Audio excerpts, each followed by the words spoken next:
perjalanan manusia dari sejak lahir, kemudian wafat,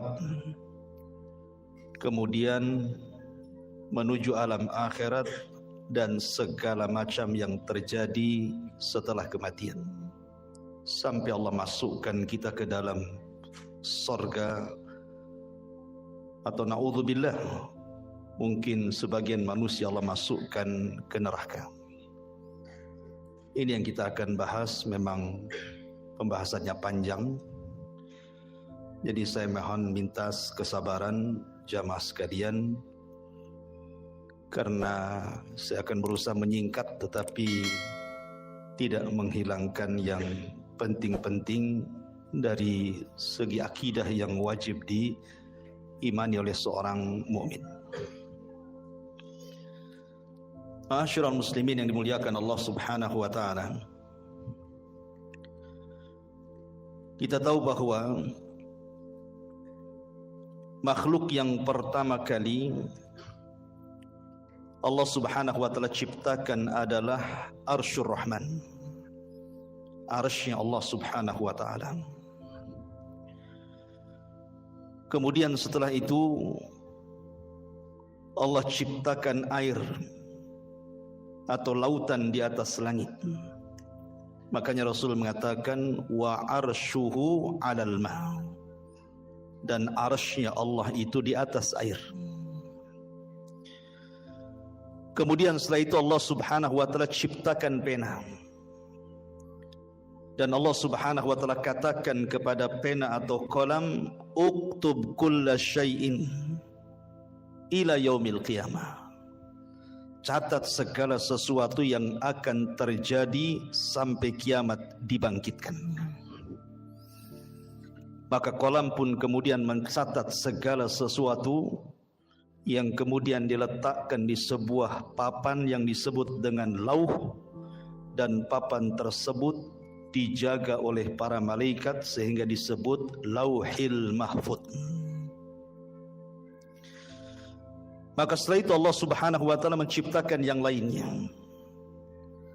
termasuk menciptakan langit dan bumi dalam 6 hari.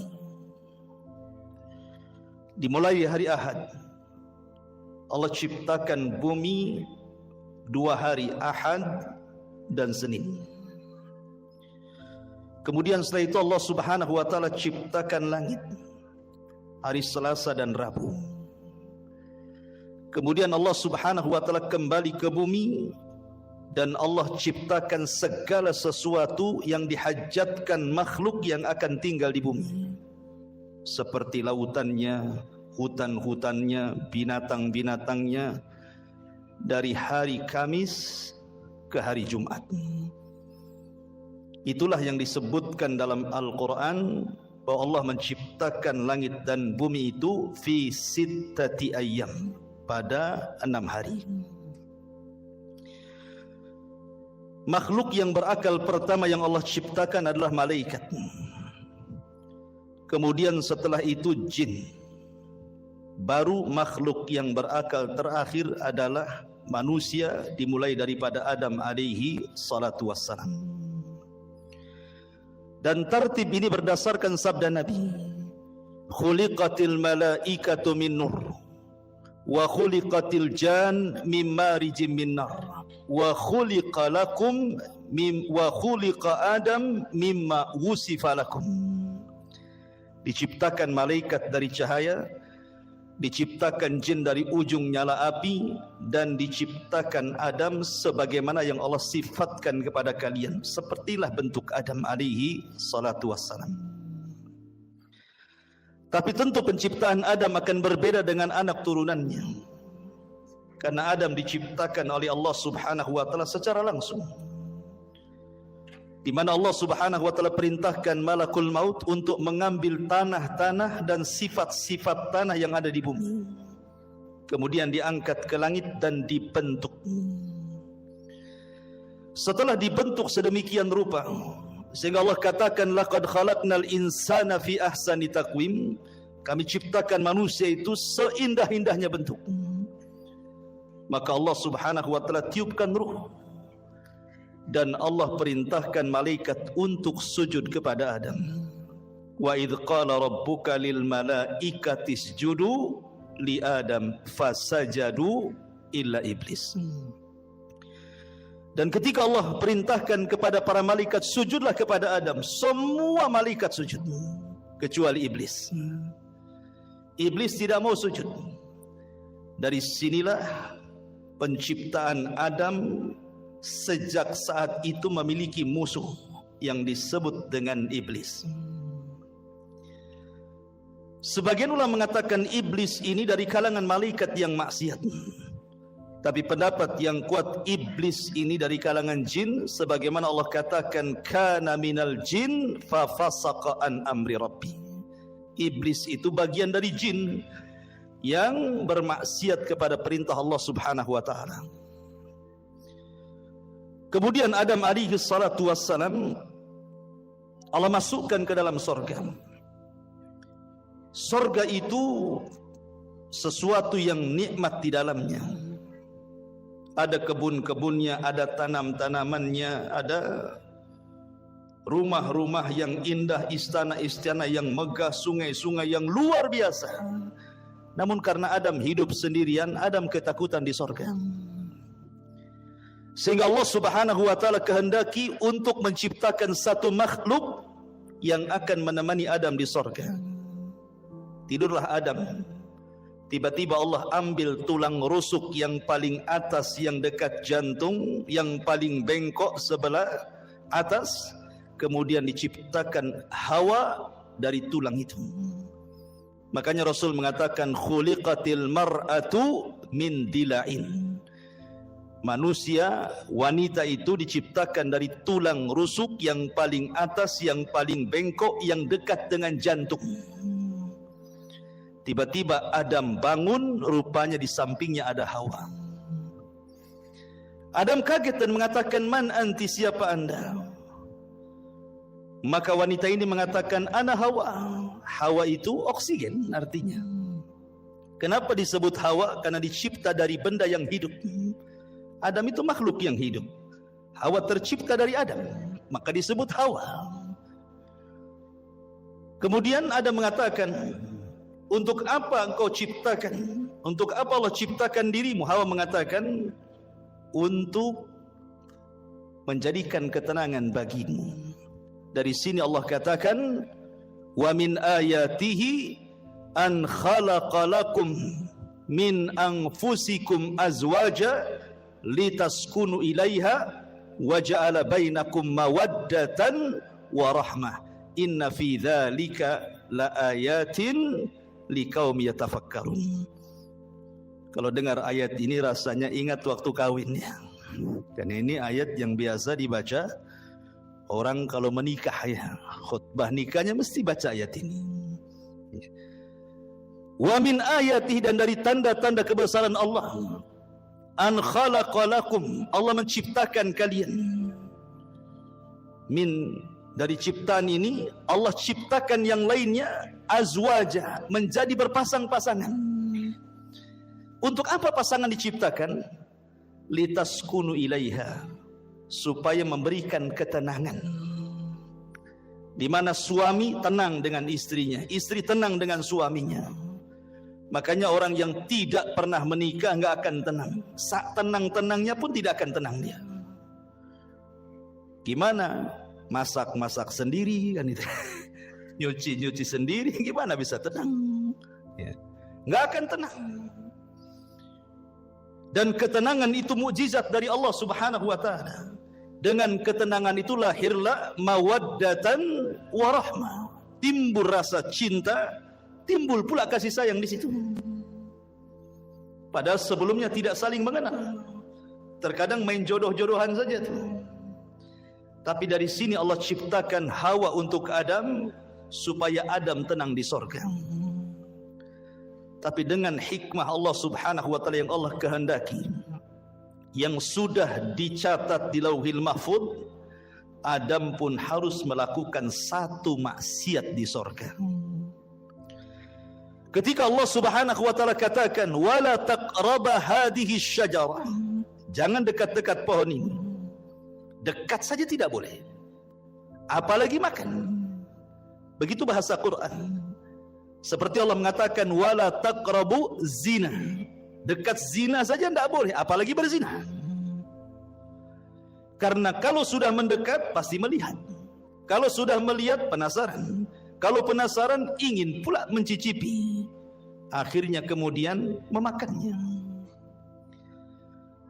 Ada kisah Israiliyat. Ini kisah Israiliyatnya. Kisah Israiliyat itu tidak mengapa dikisahkan, tapi jangan didustakan, jangan dibenarkan. Makanya Rasul mengatakan hadithu an Bani Israil wala haraj. Tidak mengapa kisahkan Bani Israel kalau itu tidak bertentangan dengan syariat Islam. Adam itu tidak memakan buah sampai habis, tidak. Dia hanya nyicipi sedikit saja. Ketika kemudian sampai di tenggorokan, Adam ingat. Maka keselaklah Adam. Makanya setiap laki-laki pasti ada hulkumnya di sini. Ada yang benjolan di sini kan? Ya. Itu karena Adam keselak katanya.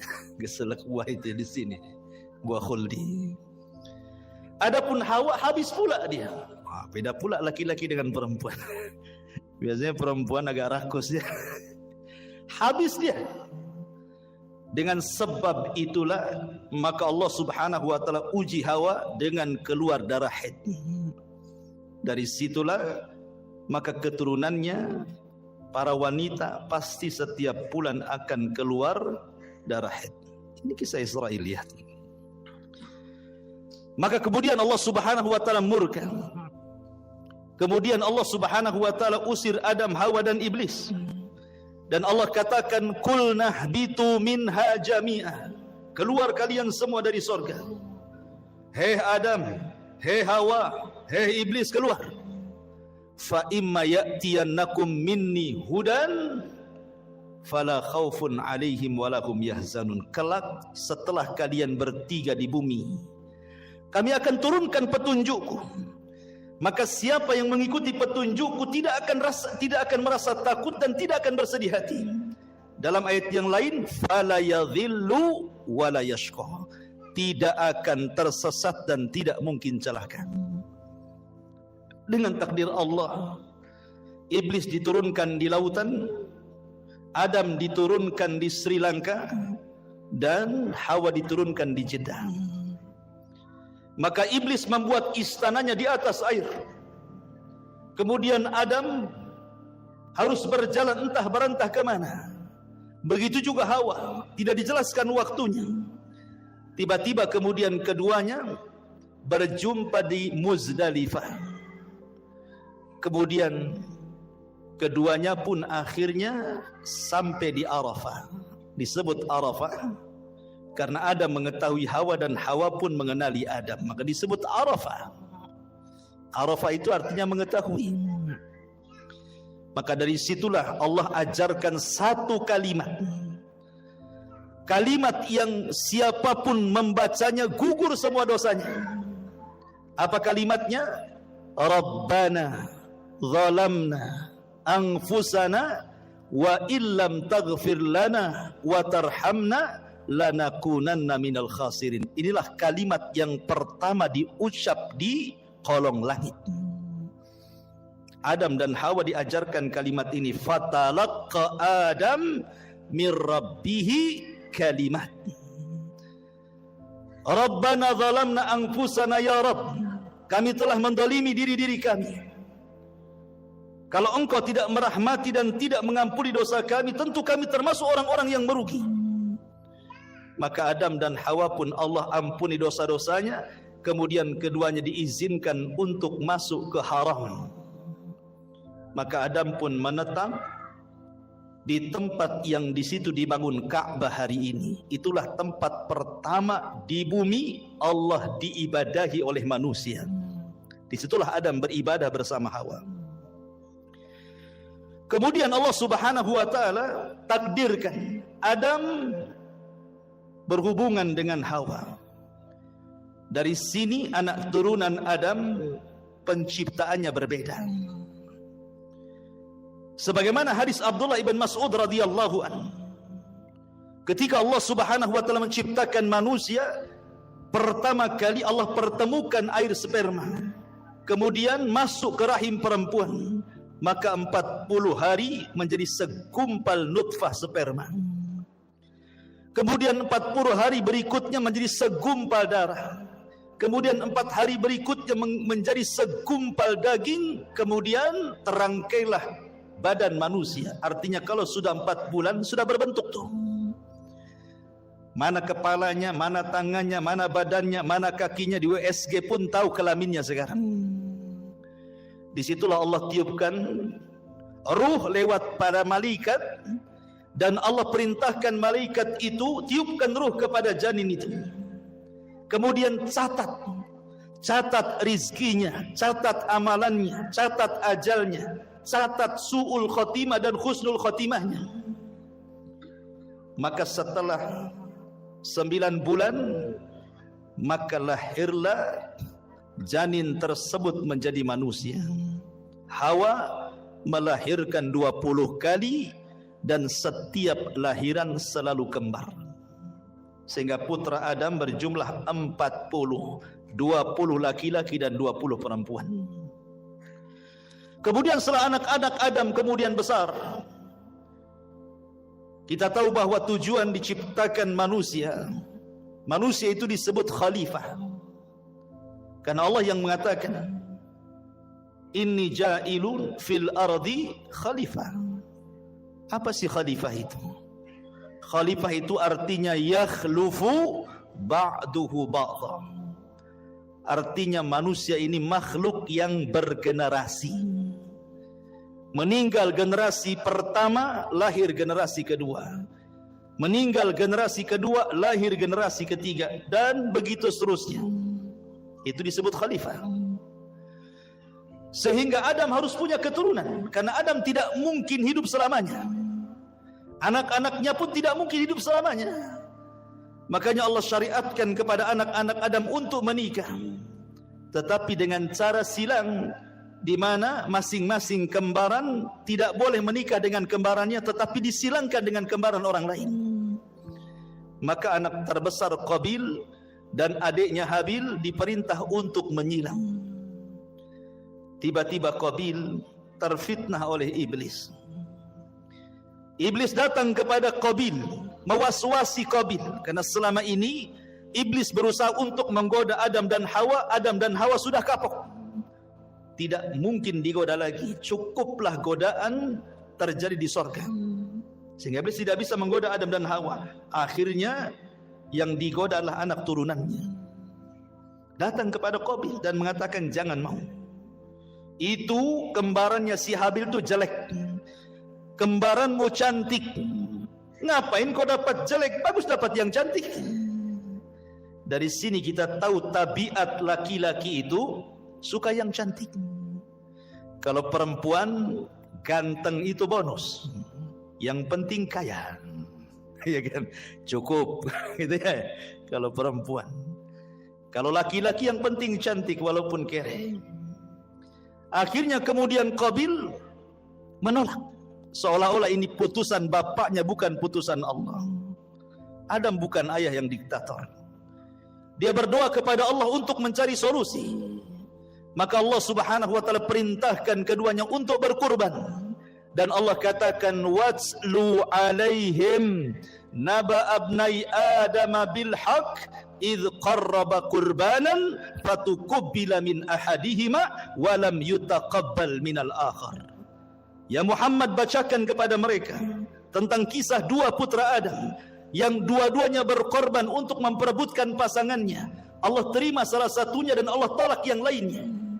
Yang ditolak korbannya adalah Qabil, yang diterima korbannya adalah Habil. Qabil marah dan mengatakan la aqtulannak, saya akan bunuh kamu. Karena Habil mewarisi sifat Adam. Dia mengatakan la imbasatta yadaka litaqtulani ma ana bibasiti yadiya ilaika liaqtulaka inni akhafullah. Kalau engkau hendak membunuhku silakan, tapi aku tidak akan membunuhmu karena aku takut kepada Allah Subhanahu wa taala. Betul, Qabil berhasil membunuh Habil. Inilah pembunuhan pertama yang disebabkan hasad pertama di alam semesta. Meninggal Habil. Qabil bingung bagaimana cara penyelenggaraan jenazah. Karena kan belum pernah ada orang mati saat itu. Baru Habil orang yang pertama kali mati. Mau diapakan jasad ini? Akhirnya kemudian Qabil melihat ada burung gagak yang sedang berkelahi dengan temannya. Kemudian dibunuh salah satunya. Kemudian dengan tangannya dikorek-koreklah tanah itu. Kemudian dimasukkan kawan yang dibunuhnya. Kemudian dipendam lagi. Kata Qabil, duhai kiranya aku bisa mengambil pelajaran dari gagak itu. Akhirnya dia pun menguburkan abangnya Habil seperti menguburkan burung gagak yang membunuh temannya. Singkat cerita, Adam pun sedih, maka Qabil pun mengambil kembarannya kemudian berpisah dari kelompok Adam. Adam di atas perbukitan, Qabil pun membawa pasangannya ke lembah yang ada di bawah. Terjadilah dua kelompok, kelompok atas perbukit dan kelompok bawah di lembah. Maka kemudian Adam pun meninggal, Hawa pun meninggal. Maka wasiat-wasiat Adam terus akhirnya ditanamkan di anak didiknya sampai kepada Allah angkat Nabi kedua setelah Adam, namanya Syith. Syith inilah yang menjaga kabilah Adam. Sementara tidak diutus Nabi kepada kabilah Qabil. Rusaklah Qabil dan semua anak cucunya. Dari sini terjadi antara hak dan yang batil sudah ada. Tapi ingat, belum terjadi kesyirikan di zaman itu. Mereka masih menyembah Allah. Cuman rusak moralnya saja. Qabil dan turunannya moralnya rusak. Tapi Syith dan kaumnya masih mengikuti wasiat Adam. Apalagi Syith diberikan suhuf oleh Allah subhanahu wa ta'ala untuk membimbing umatnya. Singkat cerita, akhirnya Syith meninggal dunia. Kemudian diutus Idris kepada mereka, Nabi setelah Syith. Maka Idris terus berusaha untuk mendakwahi kaumnya dan kaum anak turunan Qabil. Sampai akhirnya era Nuh alaihi salatu wassalam. Kemudian terjadi bandang banjir yang luar biasa, adab sebagai kaum Nuh. Akhirnya tidak ada yang hidup kecuali perahu Nabi Nuh. Lah Nuh itu punya 3 putra. Namanya Syam, Ham dan Yafis. Setelah kapal Nuh kemudian bersandar di bukit Judi Irak. Kemudian 3 putra Nuh ini menyebar ke seantero dunia. Syam melahirkan keturunan Arab. Ham melahirkan orang-orang yang berkulit hitam. Kemudian Yafis ke daratan Afrika, ke daratan Asia, lahirlah kita-kita ini, turunan Yafis. Maka menyebarlah manusia kemana-mana. Kemudian diutus para nabi. 120.000 nabi diutus oleh Allah subhanahu wa ta'ala. 315 rasul Allah utus ke permukaan bumi. Walaupun Al-Quran hanya mencatat 25 nabi dan rasul, 18 nama diantaranya tercantum dalam satu surat, suratul An'am, dan lebihnya tersebar di beberapa ayat di beberapa surat dalam Al-Quran sehingga genap menjadi 25 nabi dan rasul. Itu yang kita kenal. Yang tidak kita kenal banyak, ribuan nabi-nabi yang diutus kepada Bani Israel. Sampai ditutup dengan kerasulan Nabi kita Nabi Muhammad sallallahu alaihi wa ala alihi wasallam. Ma'asyiral muslimin yang dimuliakan Allah subhanahu wa ta'ala. Ketika kemudian Nabi sallallahu alaihi wasallam diutus, artinya sudah tidak ada nabi lagi. Tidak ada rasul lagi. Karena dialah penutup para nabi dan rasul. Di sini kita baru pahami ayat Al-Quran yang pertama kali saya baca tadi, fa imma ya'tiyannakum minni hudan fala khaufun alaihim walahum yahzanun. Siapapun yang mengikuti petunjukku, kata Allah, dia tidak mungkin takut dan tidak mungkin bersedih. Apa makna petunjuk di sini? Makna petunjuk di sini, Allah akan turunkan para nabi. Allah akan turunkan kitab-kitab langit. Kitab langit itu jumlahnya 104. Yang 4 ma'ruf di sana ada Taurat, ada Zabur, ada Injil, ada Quran, dan yang 100 tidak ma'ruf. Allah hanya menyebut dengan kalimat suhuf, sehingga Allah mengatakan di dalam suratul A'la, inna hadza la fi suhufil ula suhufi Ibrahim wa Musa. Maka siapapun yang mengikuti petunjuk tidak mungkin tersesat, tidak mungkin celaka di zamannya.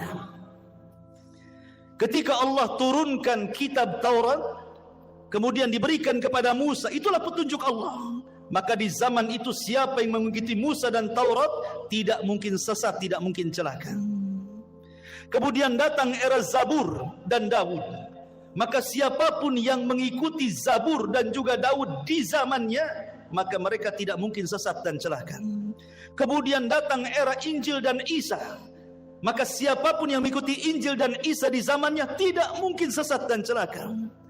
Kemudian yang terakhir Allah turunkan Al-Quran dan Allah utus Nabi kita Muhammad sallallahu alaihi wasallam. Maka siapapun yang mengikuti Nabi sallallahu alaihi wasallam dan Al-Quran, fala yadillu wala yasqa, tidak mungkin sesat dan celaka. Tetapi setiap para nabi diutus kepada kaumnya, hanya nabi kita diutus kepada seluruh manusia, jinnya dan manusianya. Wa ma khalaqtul jinna wal insa illa liya'budun. Ma'asyiral muslimin yang dimuliakan Allah Subhanahu wa taala, kondisi manusia. Allah Subhanahu wa taala berfirman dalam Al-Qur'an, inna sya'yakum lasyatta. Inna sa'yakum lasyatta. Fa amma man a'ta wattaqa wa saddaqa bil husna fasanuyassiruhu lil yusra wa amma man bakhila wastagna wa kadzdzaba bil husna fasanuyassiruhu lil usra. Kehidupan manusia akan berbeda-beda karena Allah mengatakan inna sa'yakum lasyatta. Usaha kalian itu berbeda-beda. Ada yang dalam hidupnya manusia ini betul-betul di atas ketaatan, tidak pernah maksiat kepada Allah. Dia melaksanakan perintah Allah dan menjauhi larangan. Dia berusaha untuk menghalalkan yang Allah halalkan dan menjauhi yang diharamkan Allah. Maka orang-orang yang seperti ini hidup sesuai dengan asal penciptaan manusia. Wa ma khalaqtul jinna wal insa illa liya'budun. Tetapi ada manusia itu yang cenderung kufur. Mereka tidak melaksanakan perintah, cenderung melanggar larangan, menghalalkan yang diharamkan, mengharamkan yang dihalalkan. Maka mereka orang-orang yang celaka. Begitulah manusia. Ada yang mukmin, ada yang kafir. Ada yang fasik, ada yang taat. Ada yang musyrik, ada yang bertauhid.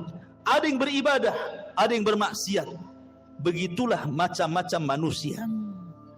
Allah katakan, ya ayyuhal insan innaka kadihun ila rabbika kadhan famulaki. Wahai manusia, engkau akan bekerja dengan lelah dan letih. Untuk apa? Ila rabbik, menuju Tuhanmu. Kadhan, dengan keletihan. Famulaki, dan engkau akan berjumpa dengan Allah Subhanahu wa ta'ala. Artinya bahwa manusia dengan berbagai macam daerahnya, negaranya, bentuknya, wataknya, tujuannya satu. Kita ini sedang berjalan menuju Allah Subhanahu wa ta'ala.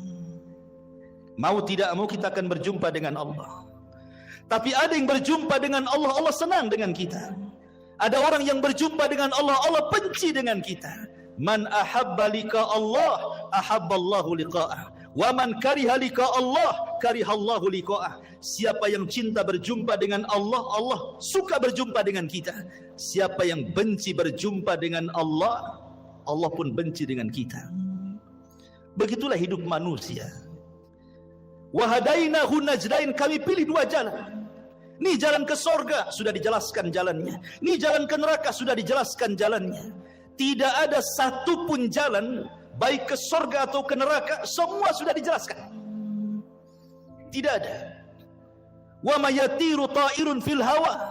Tidak ada satupun burung yang mengepakkan sayapnya di langit, kata Rasul, kecuali sudah dijelaskan ilmunya. Artinya, apapun yang mendekatkan diri ke sorga sudah dijelaskan. Apapun yang bisa menjauhkan dari neraka sudah dijelaskan. Sehingga tidak ada alasan Anda tidak bisa berhujah lagi di hadapan Allah Subhanahu wa taala. Karena semua sudah diberikan fasilitasnya. Allah Subhanahu wa taala hanya minta kepada kita bersyukur.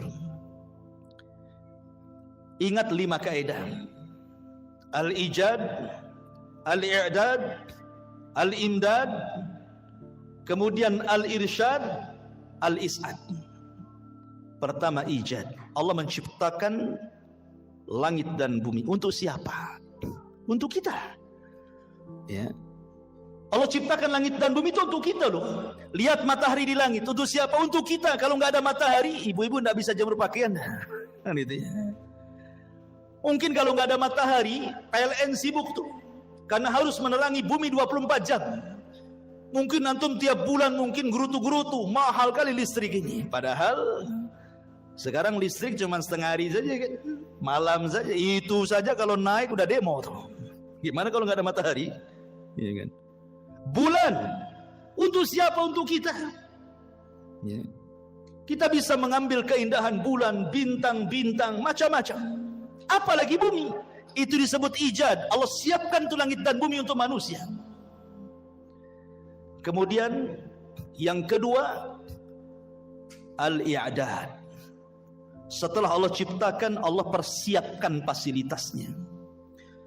Allah ciptakan lautan dengan berbagai macam jenis ikan-ikannya. Entah berapa jumlah ikan kita tidak tahu, dengan berbagai macam warnanya. Siapa yang ngecat ikan satu-satu? Sudah terwarnai semuanya kan? Nggak ada orang yang sanggup ngecat ikan satu lautan itu. Ada yang merah, ada yang hijau, ada yang macam-macam kan warna itu. Kalau bukan karena Allah. Allah ciptakan hutan dan berbagai macam tumbuh-tumbuhan dan buah-buahannya. Allah ciptakan kebun sawah dan Allah ciptakan berbagai macam biji-bijiannya. Allah ciptakan semuanya. Allah persiapkan fasilitasnya. Kemudian yang ketiga, al-imdad. Allah perbanyak. Satu pohon mangga, buahnya mungkin ada 100-200 mangga. Dari 300 atau 400 mangga yang di satu pohon itu kan semua ada bijinya tuh. Kalau seandainya dari 100 buah mangga di satu pokok mangga ini, bijinya ditanam semuanya, dari satu tumbuh 200. Ya kan? Bahkan ada satu buah itu bijinya ratusan tuh. Seperti buah apa tuh? Yang ratusan itu.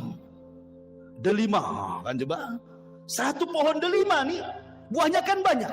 Ini satu buah saja kalau tertanam semua bijinya, tumbuh macam-macam delima. Itu artinya Allah tidak putus pohon sampai di situ. Ada generasi pohon yang jauh lebih banyak lagi dari turunannya. Itu namanya al-imdad. Allah tidak akan putus nikmatnya. Ikan, satu ikan lahir anaknya ratusan ikan. Dari ratusan ikan lahir lagi ribuan ikan. Nggak akan terputus. Itu namanya imdad. Allah tidak akan memutus nikmat. Kemudian setelah itu yang keempat, al-irsyad. Allah arahkan manusia, mana ikan yang bisa dimakan, mana yang tidak. Mana buah yang bisa dimakan, mana yang tidak. Mana daun-daunan yang bisa dilalap, mana yang tidak. Mana yang bisa dijadikan obat, mana yang tidak. Mana yang mengenyangkan, mana yang tidak. Irsyad diarahkan. Karena tidak semua bisa dimakan kan. Baru yang terakhir al-is'ad. Manusia dapat mengambil faedahnya. Dengan makan ini jadi kenyang, makan itu jadi kenyang, minum ini jadi sehat, minum itu jadi hilang penyakit. Bahagia manusia. Allah itu sudah memberikan nikmat segalanya. Makanya Allah mengatakan, fabi ayyi ala'i rabbikuma tukadziban. Nah, nikmat mana lagi yang akan kau dustakan? Nikmat mana lagi? Enggak ada ceritanya orang kelaparan kalau dia mau usaha. Orang tinggal datang ke sungai mancing dapat ikan dia. Sungai itu kan bukan milik orang. Lautan bukan milik orang. Bawa perahu nelayan tuh memanggil, ada tiketnya masuk lautan? Nggak bisa, nggak ada. Mungkin di tengah lautan ada malaikat, kau bayar dulu baru kau. Nggak ada, ya kan? Anda tanam biji di sawah tuh, tinggal nunggu saja. Allah yang menghidupkan, bukan antum suruh niup-niup dia tumbuh. Kan gitu ya. Tumbuh sendiri, kita tawakal saja tuh. Padi tumbuh, jagung tumbuh, semua tumbuh kan itu. Siapa yang menumbuhkan? Allah. Allah hanya minta satu. La in syakartum la azidannakum. Kalau kalian bersyukur, ku tambah. Dengan apa cara bersyukurnya? Kita disuruh untuk beribadah, itu saja. Disuruh untuk beribadah. Itulah syukurnya. Makanya Allah mengatakan falyabudu rabb hadzal bait alladzi at'amahum min ju'in wa amanahum min khauf. Allah sudah berikan rasa kenyang dari rasa lapar. Allah sudah berikan rasa tenang dari rasa ketakutan. Allah hanya minta falyabudu rabb hadzal bait, sembah Rabb pemilik Ka'bah ini, Allah, itu saja. Tetapi ada manusia yang syukur, ada juga yang ingkar. Itulah manusia. Memang manusia diciptakan seperti itu. Ma'asyiral muslimin yang dimuliakan Allah Subhanahu wa taala. Allah Subhanahu wa taala tidak akan mengekalkan dunia. Dunia ini ada batas waktunya. Sejak zaman Adam alaihi salatu wassalam sampai diutusnya Nabi kita yang mulia alaihi salatu wassalam, artinya usia bumi itu semakin dekat dari kehancurannya.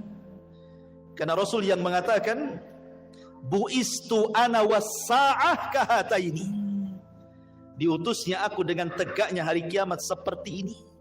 Rasul menegakkan syababah, telunjuk dengan jari tengah kemudian merapatkannya. Artinya dekat sekali waktunya. Dan Allah Subhanahu wa taala Maha Adil. Allah tidak langsung sekonyong-konyong mendatangkan kiamat, tidak. Allah tidak mendatangkan kiamat langsung tiba-tiba digempakan satu dunia, tidak. Allah itu adil, rahim kepada hamba-hambanya. Diberikan kesempatan untuk taubat, diberikan kesempatan untuk masuk surga dengan dikirim tanda-tanda kiamat kecil. Dan 90% lebih tanda-tanda kiamat kecil itu hampir semua sudah terjadi dan kita bisa saksikan setiap hari ada. Hanya mungkin 10% saja yang belum terjadi. Ya kurang lebih seperti itu. Artinya 90% sudah terjadi sejak zaman Nabi sampai hari ini. Karena tanda-tanda kiamat kecil itu ada yang terjadi di zaman Nabi dan tidak akan terulang. Seperti terbelahnya bulan. Itu di zaman Nabi saja, nggak mungkin terulang lagi. Ya. Kemudian diutusnya Rasul dan meninggalnya Nabi sekali saja, tidak mungkin Nabi dihidupkan lagi. Tapi ada tanda-tanda yang terus dari zaman Nabi sampai hari ini akan terulang, seperti perzinahan, minum khamr, perjudian, dan begitu seterusnya. Tapi ada tanda-tanda kiamat kecil yang belum terjadi dan pasti terjadi. Dan ada tanda-tanda kiamat kecil yang diselipkan di antara tanda-tanda kiamat besar. Apabila semua tanda-tanda kiamat kecil, ikhwan, sudah ada, sudah terjadi, maka Allah Subhanahu wa taala akan kirim tanda-tanda alamatus sa'atil kubra, tanda-tanda kiamat besar. Muqaddimahnya dengan khurujul Mahdi, keluarnya Imam Mahdi. Kemudian setelah itu khurujud Dajjal, keluar Dajjal. Dajjal ini akan keluar selama 40 hari. Satu hari sama dengan setahun, hari kedua sama dengan sebulan, hari ketiga sama dengan sepekan, dan hari keempat sama dengan hari-hari waktu yang kita lalui. Sampai sahabat bertanya Rasul, yang satu hari bagikan satu tahun, cemana solatnya? Maka Rasul mengatakan, solatlah dengan cara mengira-ngira waktu. Oh, kalau dari asar ke maghrib sekian jam, berarti masuk waktu maghrib. Dari maghrib ke isya, oh cuma 2 jam, berarti masuk waktu isya. Karena 1 tahun lama, ikhwan. Dan dari sini menunjukkan Dajjal itu bukan hanya masuk ke daerah-daerah yang normal waktunya, tetapi juga masuk ke daerah-daerah kutub yang terkadang satu harinya lama sekali. Artinya tidak ada satu tempat kecuali diinjak Dajjal, kecuali Mekah dan Madinah. Kemudian Isa bin Maryam turun. diapit dengan 2 malaikat di menara putih sebelah timur Damaskus. Kemudian akan bergabung dengan tentara Al-Mahdi di Bukit Tur dan memerangi Dajjal. Dan Isa berhasil membunuh Dajjal, mematahkan salib, membunuh babi, dan berhukum dengan hukum keadilan. Banyak orang masuk Islam sebelum wafatnya Isa bin Maryam. Kemudian setelah fitnah Dajjal hilang, datang fitnah yang ketiga. Tanda-tanda kiamat besar, khuruju Ya'juj wa Ma'juj. Keluar Ya'juj dan juga Ma'juj. 2 kabilah besar, turunan Yafis ibn Nuh, yang dahulu pernah dibenteng oleh Dzulqarnain. Tiba-tiba kemudian gerbangnya pecah. Mereka pun keluar min kulli hadabin yansilun, bagaikan air yang terjun dari ketinggian saking banyaknya. Sehingga ketika rombongan yang pertama keluar melintasi danau Tiberias, mereka pun minum dari danau itu. Kemudian rombongan yang terakhir bingung karena airnya habis diminum Ya'juj wa Ma'juj. Kata yang terakhir, tadi barusan ada air, kemana air itu? Maka Ya'juj dan Ma'juj, setiap yang melewati hijau pasti akan kering, yang basah pasti kering.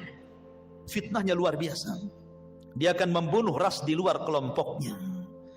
Dan jumlah mereka satu dari kita 999 dari mereka. Makanya Rasul mengatakan, kau tidak bisa menghadapinya. Maka Allah mengatakan, ya Isa, selamatkan orang-orang yang selamat, sembunyi di Bukit Tur, karena engkau tidak bisa memeranginya. Akhirnya kemudian Ya'juj wa Ma'juj merusak di permukaan bumi, membunuh orang di luarasnya. Akhirnya dia sombong, kemudian mengatakan, qatalna man fil ardi sanaqtuluhu man fis sama, katanya. Aku sudah bunuh semua orang yang ada di bumi, sekarang yang di langit ku bunuh, katanya. Saking sombongnya. Akhirnya panahnya diarahkan ke langit, tombaknya diarahkan ke langit. Maka Allah mengatakan, wa makaru makran wa makarna makran wallahu khairul makirin. Mereka hendak membuat makar, Allah juga punya makar, dan sebaik-baik makarlah makar Allah. Allah sengaja panah itu disedot sampai ke awan, dibalikkan dengan ujung-ujungnya ada darah, seolah-olah mereka sudah membunuh makhluk yang di langit. Makin sombong mereka. Dan mereka mengatakan, sudah tidak ada makhluk kecuali sudah kubunuh semua, kata Ya'juj dan Ma'juj. Maka Isa berdoa agar Allah membinasakan mereka. Dikirimlah naghaf, ulat-ulat kecil, kemudian menggigit tengkuknya, satu mati, semua mati. Tidak ada sejengkal di bumi kecuali ada bangkainya. Bagaimana cara membersihkannya? Isa berdoa agar Allah membersihkan bangkai Ya'juj dan Ma'juj. Dikirimnya burung-burung sebesar unta, mengambil bangkai itu, entah dibuang, entah berantah ke laut mana. Akhirnya bumi bersih, kemudian Allah hujani sehingga bumi semakin bersih, dan Allah berikan keberkahan bumi sebagaimana awal penciptaan bumi sampai buah delima. Saking besarnya, orang bisa masuk 10 bahkan 20 orang ke cangkangnya. Segede apa tuh delimanya? Berarti kalau makan durian, gede kali durian tuh. Ya kan, satu buah durian 20 orang dah kenyang, ke kulitnya aja masuk orang tuh. Allah berkahi itu. Kemudian Isa pun diwafatkan. Maka berlalulah 3 tanda kiamat besar: khurujud Dajjal, nuzulu Isa, khuruju Ya'juj wa Ma'juj. Kemudian datang tanda-tanda alamat besar. Apa itu? Keluar dukhan, asap yang tebal dari langit, yang tidak jadi pada Ramadan kemarin. Ini dukhan ini alamat tanda kiamat besar. Dan itu tanda-tanda langit, bukan tanda-tanda bumi. Dukhan itu datang dari langit, bukan karena orang bakar hutan kemudian asapnya naik ke langit jadi dukhan. Memang sudah ada asap di langit tebal hitam. Siapapun yang menghirupnya, kalau dia seorang mukmin paling tinggi bersin, sudah sakit kepala, demam. Tetapi kalau yang menghirupnya orang kafir, munafik, pelaku dosa besar, maka mereka akan merasakan kesakitan yang luar biasa, mengeluarkan darah dari telinga, hidung dan matanya, saking sakitnya. Akhirnya mereka berdoa, Allahumma kshif annal adzab, ya Allah tolong hilangkan azab ini, kami akan bertobat. Akhirnya Allah pun hilangkan. Bertobat? Tidak juga bertobat. Ketika mereka tidak mau juga kunjung bertobat, yang beriman tetap dengan keimanannya, yang kafir tetap dengan kekafirannya, yang fasik tetap dengan kefasikannya, apa yang terjadi? Allah subhanahu wa ta'ala takdirkan tiba-tiba matahari terbit dari arah barat. Ketika manusia tertidur pulas di malam hari, kemudian terbangun di pagi hari. Biasa orang-orang yang beriman, mereka bangun subuh, kemudian mereka ke masjid, kemudian mereka sholat subuh. Coba tenangkan anak-anak di belakang itu. Ya. Ketika kemudian orang-orang yang beriman bangun di waktu subuh, biasa mereka bangun kemudian sholat subuh. Tetapi orang-orang kafir, fasik, munafik masih terlelap tidur. Sampai waktu sudah pagi, harusnya matahari terbit, matahari tak kunjung terbit. Ditunggu sampai waktu zuhur, tidak terbit juga. Ditunggu sampai waktu asar, tidak terbit juga. Harusnya ketika matahari terbenam, tiba-tiba muncul. Harusnya matahari itu terbenam, tiba-tiba muncul. Inilah yang disebut dengan keluarnya matahari dari arah barat itu. Dan itu terjadi 3 hari berturut-turut. Semua manusia menangis, semua manusia menyesal. Orang-orang yang menyembah berhala, dibuang berhalanya. Apa manfaat membuang berhala? Ustadz sudah resign, tidak jadi ustadz lagi, karena percuma berdakwah. Tobat sudah ditutup. Karena pintu tobat itu akan diterima di 2 waktu. Pertama, nyawa belum sampai di tenggorokan. Yang kedua, matahari sudah belum terbit dari arah barat. Kalau sudah nyawa di tenggorokan, matahari terbit dari arah barat, maka Allah mengatakan, la yanfa'u imanukum, tidak akan bermanfaat iman kalian. Tidak akan bermanfaat iman kalian. Lalu apa gunanya bertobat? Maka kemudian setelah 3 hari, Allah munculkan dabatun minal ar, binatang yang muncul dari perut bumi bisa bicara. Dalam hadis yang lemah, ada yang mengatakan kisah Israiliyat, tangan kanannya memegang stempel Nabi Sulaiman dan tangan kirinya membawa tongkat Nabi Musa. Setiap berjumpa dengan orang mukmin distempel dahinya, bercahaya mukanya. Setiap berjumpa dengan orang kafir dipukul dengan tangan kiri dengan tongkat Musa, gosong semua wajahnya. Dari situ hilang nama, yang ada hanya kalimat mukmin dan kafir. Dan tidak tersinggung kalau ada orang dikatakan mau kemana min, mau ke pasar fir, nggak tersinggung. Kalau sekarang tersinggung. Orang kafir kita kafirkan saja, orang Islam tersinggung. Jangan dibilang kafir, bilang non muslim katanya. Kan itu ya. Nanti di akhir zaman loh, orang mukmin mengkafir-kafirkan orang kafir, gak tersinggung. Kenapa pula orang sekarang tersinggung? Gitu kan aneh gitu ya. Kafir itu ada bahasanya dalam Quran, lam yakunil ladina kafaru. Siapa kafaru? Min ahlil kitab, orang Yahudi dan Nasrani. Kalau Allah katakan Yahudi kafir, kita katakan kafir. Kalau katakan Nasrani kafir, kita katakan kafir. Harus dikatakan apa lagi? Allah yang mengatakannya, kita kan hanya mengikuti apa yang Allah katakan. Kecuali kalau Allah tidak kafirkan, Anda kafirkan, nah itu jangan. Kok Anda ini masuk ke khawarij namanya, mengkafir-kafirkan yang bukan orang kafir. Akhirnya sampai mengebom sana sini jadinya. Itu manhaj takfir, tidak boleh. Ya. Maka setelah kemudian tidak ada satupun manusia kecuali stempel oleh dabatul ar ini, binatang yang melata yang bisa bicara ini. Binatang ini tidak membunuh, dia hanya menstempel-stempel saja. Kemudian binatang ini pergi entah berantah, hilang. Karena ini tanda-tanda kiamat. Setelah itu kemudian muncul tanda-tanda yang keberapa? Yang ke-7. Pertama, Dajjal. Kedua, turunnya Isa. Ketiga, munculnya Ya'juj dan Ma'juj. Keempat, asap tebal dari langit Tuhan. Kelima, terbit matahari dari arah barat. Keenam, munculnya binatang yang melata yang keluar dari perut bumi dan bisa bicara dan menstempel manusia. Ketujuh, terjadi gempa besar dari arah timur yang bukan hanya merobohkan satu desa, satu negara dirobohkan gara-gara gempa itu. Kemudian yang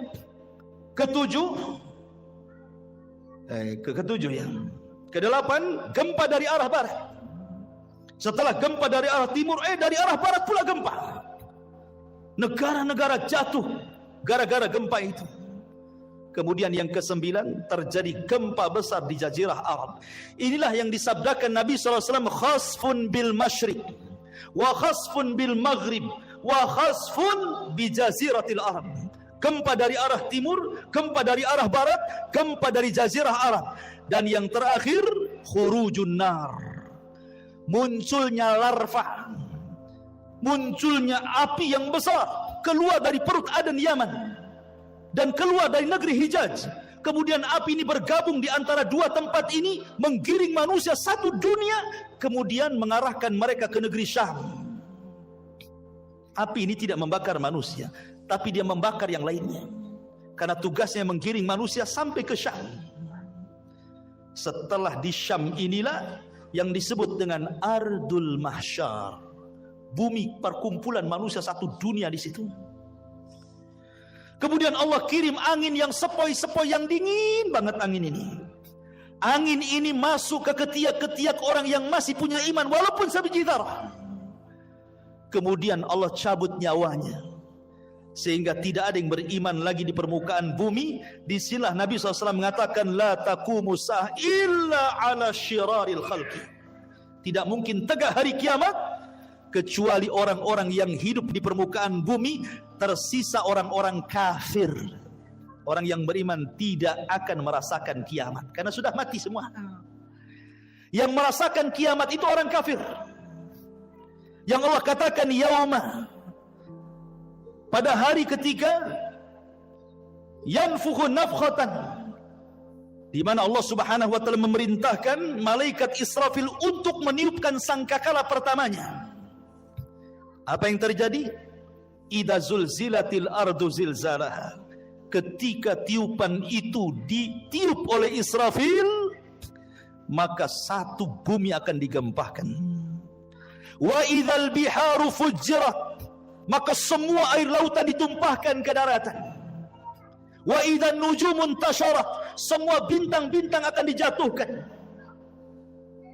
Dan semua gunung-gunung akan tercabut dari pasaknya, kemudian bergeser dari tempatnya, kemudian diterbangkan seperti kapas.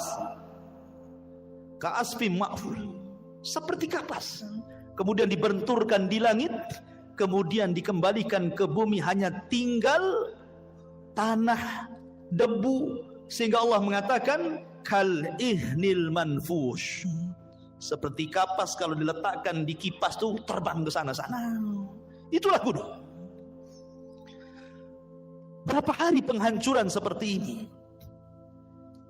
Lah ketika terjadi kiamat, penghancuran alam semesta, maka Allah Subhanahu wa taala membuka seluruh pintu langit. Wa futihatis sama fakanat abwaba. Pintu langit dibuka semua.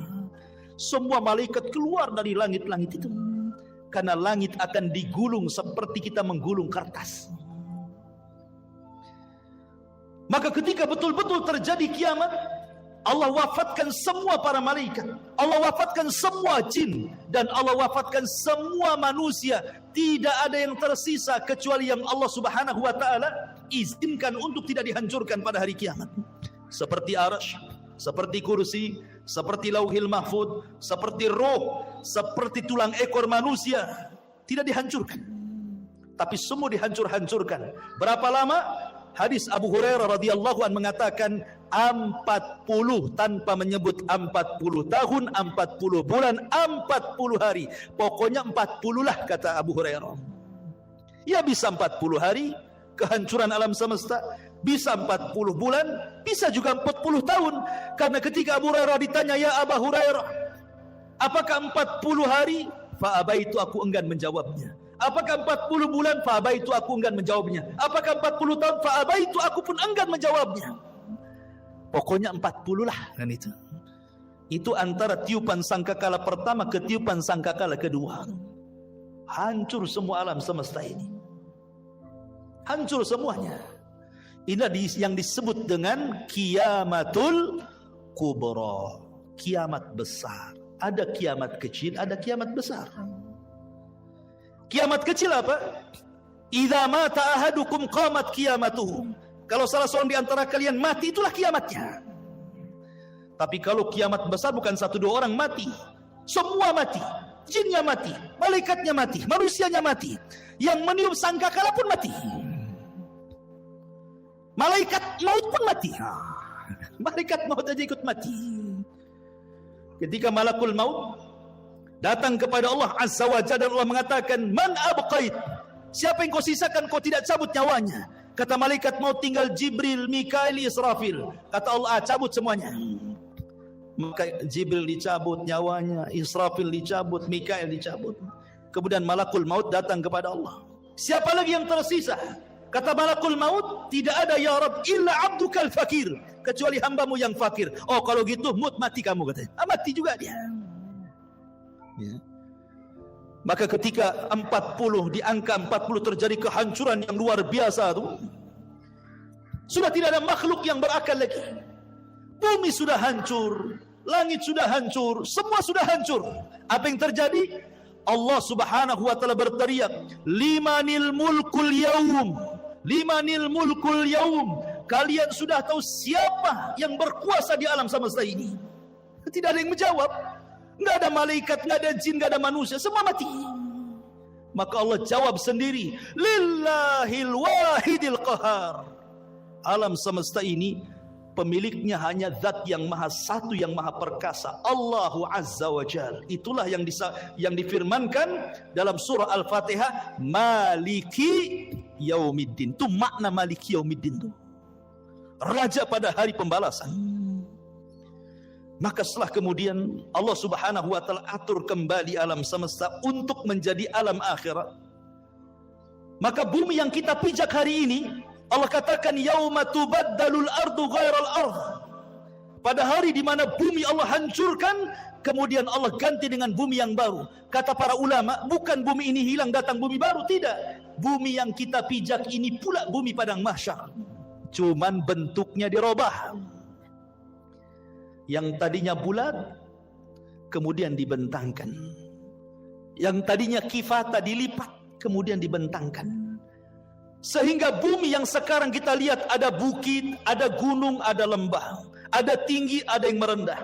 Nanti ketika Allah hancurkan, Allah ganti dengan bumi yang baru, maka Allah hamparkan sehingga tidak ada yang meninggi, tidak ada yang merendah, tidak ada bukit, tidak ada lembah, semua rata. Enggak ada bangunan, enggak ada rumah, enggak ada hutan, enggak ada gunung, enggak ada bukit, rata semuanya.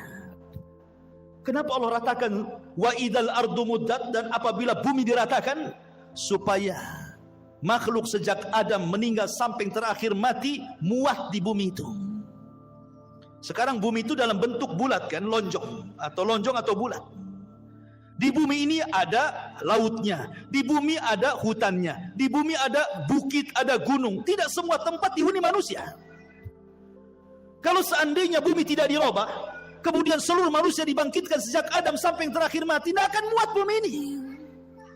Makanya kemudian dihancurkan gunungnya, diratakan, ditimbun lautnya, diratakan. Tidak ada lembah, semua rata, sehingga kalau dibangkitkan semua akan muat di situ. Itulah padang mahsyar. Allah katakan wa akhrajatil ardu athqalaha. Allah Subhanahu wa taala bangunkan malaikat Israfil untuk meniupkan sangkakalanya yang kedua.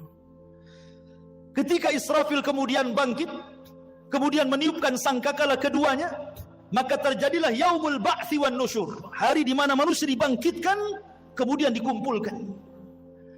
Maka ketika itu Allah katakan wa akhrajatil ardu athqalaha, kami keluarkan beban-beban bumi. Maksudnya manusia, bangkai-bangkai manusia itu semua terangkai kembali dari mana? Dari tulang ekor. Karena tulang ekor manusia tidak dihancurkan pada hari kiamat. Ketika Allah memerintahkan Israfil untuk meniup sangkakala yang kedua, dari tulang ekor setiap manusia itulah tercipta manusia kembali. Padahal sudah hancur dengan kiamat kan, tapi tulang ekor tidak hancur, karena dari situ Allah kembali ciptakan kita. Kemudian jasad itu dilempar ke permukaan. Bayangkan sejak zaman Adam sampai yang terakhir mati itu, jasad itu bergelimpangan di padang mahsyar. Maka Allah subhanahu wa ta'ala katakan, wa idzan nufus zuwijat. Apabila ruh dilesatkan dari illiyin kalau ruhnya orang yang beriman, kemudian dilesatkan dari sijin kalau ruhnya orang kafir, kemudian masuk ke jasad-jasad mereka tanpa tertukar jasadnya.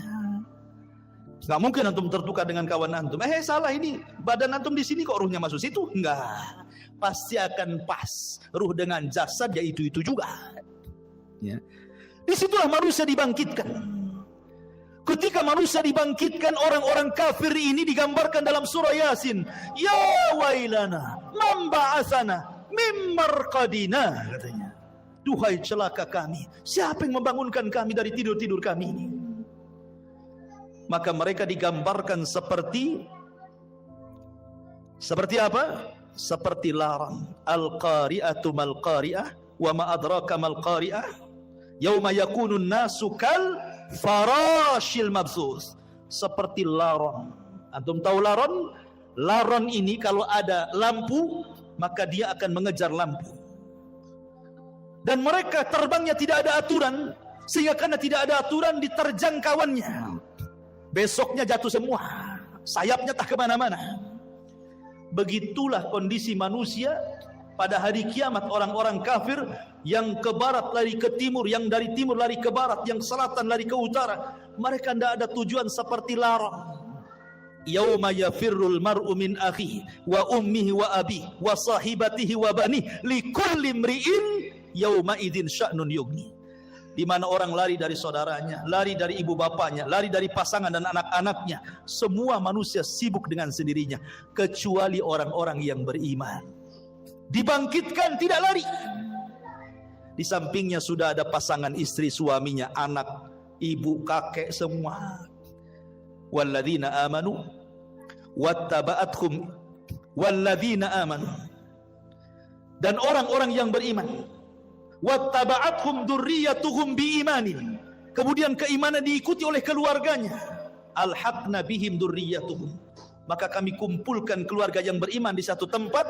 Ketika orang-orang yang beriman ini melihat orang-orang kafir lari ke sana kemari, maka mereka hanya mengatakan, hadza ma wa'adar rahman wa sadaqal mursalun. Inilah janji dari Allah Ar-Rahman dan benarlah ucapan para nabi. Ma'asyiral muslimin yang dimuliakan Allah Subhanahu wa taala. Ketika itulah baru ada penyeru di tengah-tengah padang mahsyar. Kemudian barulah manusia tertuju kepada satu suara. Kepada satu suara. Dan Allah Subhanahu wa taala bahasakan kal jaradil muntashir, seperti belalang-belalang yang sedang berterbangan.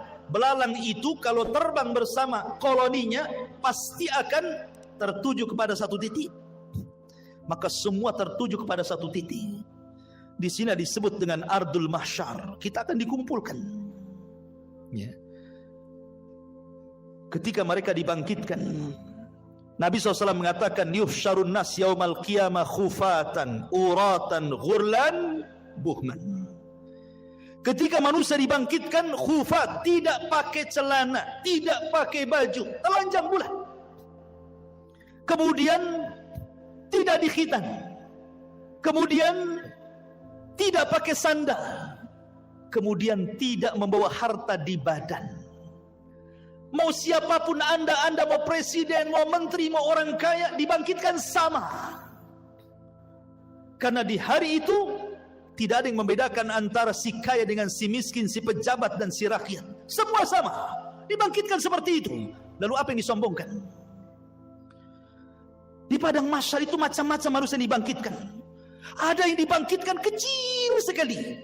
sehingga dia harus terseok-seok dengan orang-orang yang besar, hampir terinjak kakinya. Mereka lah orang-orang yang sombong di dunia, Allah bangkitkan seperti zarrah di akhirat, seperti kecil, seperti semut di tengah-tengah orang besar, sehingga terseok-seok harus menghindari larinya kaki orang tuh.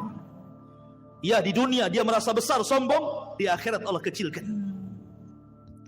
Ada yang berteriak-teriak, ya Rabb, ya Rabb, tapi Allah tidak memandangnya.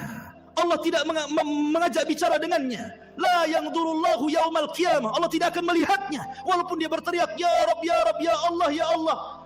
Ada orang-orang yang tidak akan dilihat oleh Allah pada hari kiamat. Ada orang-orang yang tidak akan disucikan oleh pada hari kiamat, tidak akan diajak bicara oleh Allah pada hari kiamat.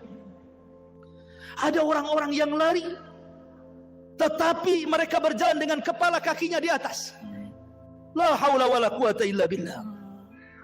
Bagaimana caranya? Allahu a'lam. Allah atas segala sesuatu maha mampu menjalankan orang dengan kepalanya, kakinya di atas. Ada orang-orang yang berjalan dengan buta, sehingga dia mengatakan, ya Rabbi lima hasyartani a'ma wa qad kuntu basira. Ya Rabb, di dunia aku melihat, kenapa di sini buta, katanya. Macam-macam orang itu di padang mahsyar itu, ikhwan. Karena orang dibangkitkan itu ala ma mata alaih, sebagaimana kematiannya. Ada ketika di dunia dia menusuk-nusuk untuk bunuh diri, maka ketika dibangkitkan di tangannya sudah ada pisau sedang menusuk-nusuk badannya. Ya, bayangkan, manusia dibangkitkan itu macam-macam bentuknya. Baru kemudian manusia dikumpulkan di satu tempat. Di sinilah terjadi faslul qadha. Yang pertama kali faslul qadha, di mana Allah Subhanahu wa taala akan membentangkan mahkamah peradilan di tengah-tengah manusia. Dan yang pertama kali diadili adalah para nabi. Para nabi, ikhwan, diadili dulu. Dengan cara apa? Para nabi dikumpulkan umatnya. Nuh bersama umatnya, Nabi Saleh bersama umatnya, Nabi Syuaib bersama umatnya, semua para nabi bersama umatnya. Kemudian Allah akan berkata kepada umatnya, ya umat Nuh, sudahkah Nuh menyampaikan risalahnya? Orang-orang kafir dari umat Nuh mengatakan, ya Rabb, Nuh tidak pernah menyampaikan risalah kepada kami. Mereka hendak berdusta. Kemudian Allah mengatakan, ya Nuh, lihat, engkau belum pernah menyampaikan risalahku kepada mereka. Kenapa kau tidak sampaikan? Maka Nuh mengatakan, ya Rabb, aku sudah sampaikan. Kalau engkau tidak percaya, aku punya saksi. Maka Allah mengatakan, kalau begitu datanglah saksi. Maka Nuh alaihi salatu wassalam meminta kepada Rasul kita Muhammad sallallahu alaihi wasallam untuk menjadi saksi bahwa Nuh sudah menyampaikan risalahnya. Maka Allah panggil Rasul kita Muhammad sallallahu alaihi wasallam, ya Muhammad, kenapa kok mau jadi saksi kepada Nuh alaihi salatu wasallam? Bukankah usiamu dengan usia Nuh terpaut jauh dan engkau tidak hidup di zaman Nabi Nuh? Bagaimana kau akan jadi saksi mereka? Maka Rasul SAW mengatakan, ya Rabb, ya aku tidak hidup di zaman Nabi Nuh, tetapi aku yakin bahwa Nuh sudah menyampaikan risalahnya. Maka Allah mengatakan, apa yang membuat anda yakin bahwa Nuh menyampaikan risalahnya? Maka Rasul mengatakan, karena engkau yang bicara seperti itu ya Rabb. Kemudian Rasul membacakan suratun Nuh. Engkau yang ngomong dalam Al-Quran bahwa Nuh sudah menyampaikan risalahnya. Maka Allah mengatakan, shadaqta, benar engkau. Wa kadzabu haula, dan mereka sudah berdusta. Kemudian berpindah kepada nabi berikutnya sampai di akhir dengan Isa bin Maryam, nabi yang terakhir dari nabi-nabi Bani Israel. Inilah isyarat bahwa nabi akan menjadi saksi bagi seluruh para nabi. Ketika nabi hendak rindu ingin mendengar Al-Quran, yang dipanggil siapa? Abdullah bin Mas'ud. Abdullah bin Mas'ud, bacakan, iqra alayya Al-Quran, baca untukku Quran. Kata Abdullah bin Mas'ud, ya Rasulullah, aqra'u alaika al-Quran wal Quranu unzila ilaika? Rasul, apakah saya harus membaca Quran sementara Quran turun kepadamu? Oh tidak. Kata Rasul, iqra, baca, saya ingin mendengarkan suaramu. Maka kata Abdullah bin Mas'ud, baik. Akhirnya Abdullah bin Mas'ud membaca suratun Nisa sampai kepada ayat Apa ayatnya? Hatta idza ji'na min kulli ummatin bisyahid wa ji'na bika ala haula'i syahida. Bagaimana ya Muhammad kalau tiap-tiap umat itu mendatangkan saksi-saksinya, kemudian engkau menjadi saksi mereka? Maka Nabi SAW kemudian menangis dan mengatakan, ya Abdullah, hasbuka, hasbuka, cukup, cukup. Maka Abdullah bin Mas'ud melihat Rasul menangis sehingga membasahi janggutnya. Rasul akan menjadi saksi bagi setiap umat dan setiap nabi. Setelah para nabi kemudian dimintai pertanggungjawabannya, barulah Allah Subhanahu wa taala mengarah kepada umatnya, kepada kita semuanya. Baru Allah Subhanahu wa taala bertanya kepada kita. Disitulah yang disebut dengan al-ardu. Ard. Apa itu ard? Allah Subhanahu wa taala akan tampakkan kepada kita perbuatan kita di bumi, Allah tampakkan di akhirat. Allah tampakkan tuh. Ya. Kemudian Allah Subhanahu wa taala memberikan catatan kepada hamba, setiap hamba itu diberikan catatan. Kalau Allah mengatakan Iqra kitabak, baca bukumu, maka dia pun membaca. Dia pun membaca apa yang sudah dia lakukan. Ingat, khususnya yaumul akhir, kehususan hari kiamat, di mana Allah berikan memori hafalan manusia dikembalikan. Mereka kuat hafalannya. Kalau sekarang di dunia 1 minggu kemarin Anda pernah mengucapkan apa, Anda pernah berbuat apa, Anda pernah mendolimi siapa, Anda pernah hasad kepada siapa, lupa antum. Baru 1 minggu tuh, ya kan? Baru 1 minggu sudah lupa kan itu ya. Tapi di akhirat Allah berikan kekuatan hafalan.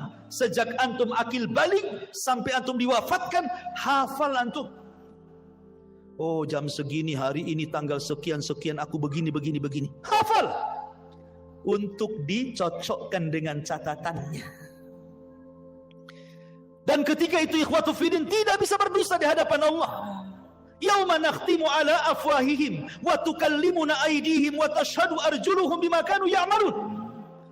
Mulut terkunci, tangan bicara, kaki menyaksikan apa yang sudah diperbuatnya.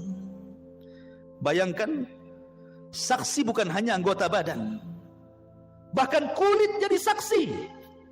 Kulit tiba-tiba bicara di hadapan Allah dan menyalahkan badannya. Akhirnya badan kemudian mengkritik kulit dan mengatakan, lima syahidtum alaina, kenapa engkau wahai kulit menjadi saksi bagi badanmu sendiri? Kata kulit, antakan Allah, Allah yang membuat bicara, aku mau apa? Tidak cukup dari situ, bumi yang kita pijat akan jadi saksi.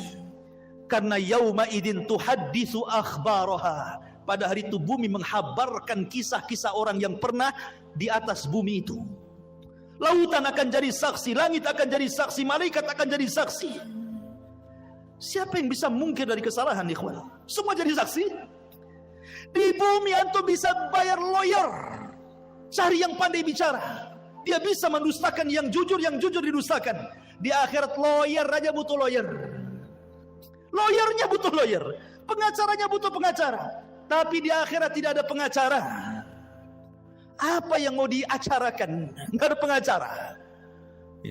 Semua jadi saksi. Ma'asyiral muslimin yang dimuliakan Allah Subhanahu wa taala, mulailah manusia dihisab. Pertama, kemudian Allah Subhanahu wa taala akan terbangkan catatannya. Di situ ada yang mengambil dengan tangan kanannya, dengan tangan kirinya, dengan tangan kiri dari belakangnya, dan itu menunjukkan keselamatan dan tidaknya orang. Orang yang beriman ambil dengan tangan kanannya. Dengan bangganya dia mengatakan, ha umukra'u kitabiyah, baca kitabku, katanya. Dia sudah tahu isinya baik. Itu bangga dia. Tetapi orang-orang yang mengambil catatan dengan tangan kirinya, dia mengatakan apa? Ya laitani lam uta kitabiyah wa lam adri ma hisabiyah. Duhai kiranya aku tidak mau mengambil catatanku dan aku tidak tahu apa hisabku. Sampai terakhir dia mengatakan, ma agna anni maliyah halaka anni sultaniyah. Duhai kiranya kekuasaan yang aku bangga-banggakan di dunia nggak ada manfaatnya. Duhai kiranya harta yang bertumpuk di dunia pun tidak ada faedahnya. Menyesal dia. Kan itu ya. Kemudian mereka dikumpulkan di padang mahsyar, terjadilah hisab kepada binatang. Di situ dikumpulkan semua binatang, mulai dari semut sampai kepada buaya darat, dikumpulkan semua di situ. Kenapa? Karena di antara binatang juga ada yang saling mendolimi, yang bertanduk nanduk, yang tidak bertanduk. Buaya makan ular, ular makan binatang lainnya. Binatang ini terus makan makanan sampai ke yang kecil, saling makan memakan. Zalim di antara binatang. Allah Maha Adil. Ada hisab di antara binatang. Yang tadinya kambing yang bertanduk, yang suka nanduk, yang tidak bertanduk, tanduknya dicabut, diletakkan kepada yang tidak bertanduk. Tanduklah seberapa banyak kau ditanduk di bumi, katanya. Terjadi hisab. Tapi mereka tidak diadab. Mereka hanya dihisab saja. Setelah binatang-binatang dihisab, Allah mengatakan kunu turaba, jadilah kalian tanah.